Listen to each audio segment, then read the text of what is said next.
কইলে ভাই আল্লাহ ছাড়া কেউ বিশ্বাস করে না ভাই। একদিন খাইলে ৩ দিন না খেয়ে থাকতে হবে ভাই। এটা কেউ বিশ্বাস করবে না, শুধু উপর আল্লাহই বিশ্বাস করবে। আসসালামু আলাইকুম সুপ্রিয় দর্শক শ্রোতা বন্ধুরা, আপনারা যে যেখান থেকে আমাদের এই ভিডিওটি দেখছেন সকলকে আন্তরিক শুভেচ্ছা জানিয়ে শুরু করছি আমাদের আজকের এই ভিডিও প্রোগ্রামটি। দেখতে পাচ্ছেন ক্যামেরার সামনে নিয়ে এসেছি এক সুন্দরী আপুকে, তার কথাগুলো আপনাদের সামনে তুলে ধরবো। চলুন শুনে আসা যাক এই আপুটির কথাগুলো।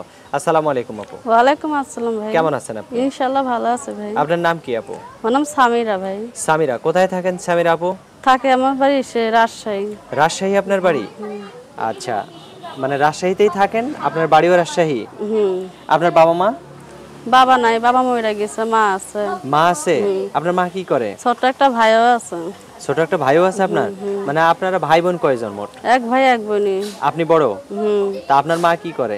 মা কোনো কাম করে না, মা ডায়াবেটিস, মারা কোনো কাজ পাঠায় না, নিজে বাসা বাড়ি কাজ করে খাই ভাই।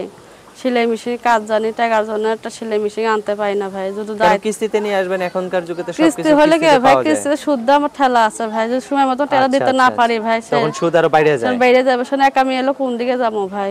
আচ্ছা, এখন সংসার আপনি কিভাবে চালাইতেছেন? ওই যে মানুষের হাতে বাসা বাড়ি কাজে যায়, সেলাই মেশিন কাজে যায়, হাতে সেলাই করে যাই, পাইগো টুকটাক চলে ভাই।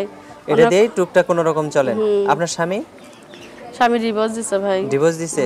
কেন আপনাকে এত সুন্দর বউ রেখে ডিভোর্স দিল, কি জন্য? এখন কি করবো ভাই, ছেলেদের মন কোন সময় কি হয় বলা যায় না, বুঝেন না। মেয়েরা তো এক জায়গায় থাকতে চায়, ছেলেরা তো ভালো না। কার মনে কি হয় কেমনি বলবো। একটা ভালো এখন যদি কোনো ভালো ছেলে আপনাকে বিয়ে শাদী করে সারা জীবন সংসার করতে চায়, আপনি করবেন? হ্যাঁ, এটা তো হইলে তো একটু অনেকটাই ভালো হইতো ভাই। আপনার কি আগের স্বামীর ঘরে কোনো ছেলে মেয়ে আছে? একটা ছেলে আছে ভাই। ছেলের বয়স কত? 4 বছর। 4 বছর? আপনার স্বামী কতদিন আগে গেছে? গেছে অনেকদিন, 4 বছর, 5-6 বছর, 3 বছর ধরে গেছে। 3 বছর ধরে গেছে? তো 3 বছর ধরে গেছে, এই পর্যন্ত আপনি একাই আছেন? একাই আছে ভাই। বিয়ে শাদী আর কেউ প্রস্তাব দেয় নাই? বিয়ে শাদী বসতে চাই নাই ভাই, আইছিল বসি নাই ভাই। মানে বিয়ের ঘর আসছিল, বসেন নাই? তো বসেন নাই কেন? কেমনি বসবো ভাই, যৌতুক চাই ভাই। যৌতুক গেলে কি বিয়া বসতে পারবে? মা তো যৌতুক দিতে পারতাছে না, মার অসুখ মানুষ।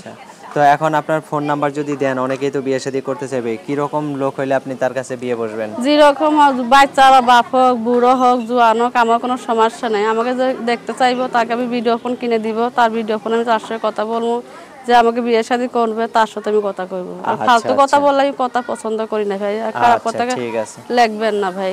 আচ্ছা ঠিক আছে আপু, ভালো থাকবেন। আর আপনার ফোন নাম্বার, আমার হাতে যে নাম্বারটা দিছেন এটাই আপনার ফোন নাম্বার? হ্যাঁ, এটাই নাম্বার ভাই। আচ্ছা, তো আমি বললে আমার সাথে বলতে পারবেন? হ্যাঁ, বলতে পারবেন। বলেন। 013 013 19 32 75 15। এটাই তো আপনার নাম্বার? এটাই নাম্বার। আচ্ছা ঠিক আছে আপু, আর কিছু বলার আছে আপনার? বলবো ভাই, অনেক কষ্ট পড়ে আছে ভাই। দুঃখের কথা কইলে ভাই আল্লাহ ছাড়া কেউ বিশ্বাস করে না ভাই। একদিন খাইলে 3 দিন না খেয়ে থাকতে হবে ভাই। এটা কেউ বিশ্বাস করবে না, শুধু উপর আল্লাহই বিশ্বাস করবে। এখন কি করবো, চলতে না পারলে তো কোনো কাম নেই। পাশে যদি পুরুষ লোক না থাকে, কোনো করা যাইব, কোনো কাজে কোনো ইনকাম হয় না ভাই। একটা মেয়ে লোক কোন দিকে যাবো ভাই। মানুষের বাড়ি কাজও করি, সেলাই মেশিন হাতেও কাজ করি, যেইটা পাই সেইটা কইরা দিন চালাই ভাই। আচ্ছা ঠিক আছে আপু, ভালো থাকবেন। হ্যাঁ প্রিয় দর্শক, আপনারা ভালো থাকবেন। আজ এ পর্যন্তই। আসসালামু আলাইকুম।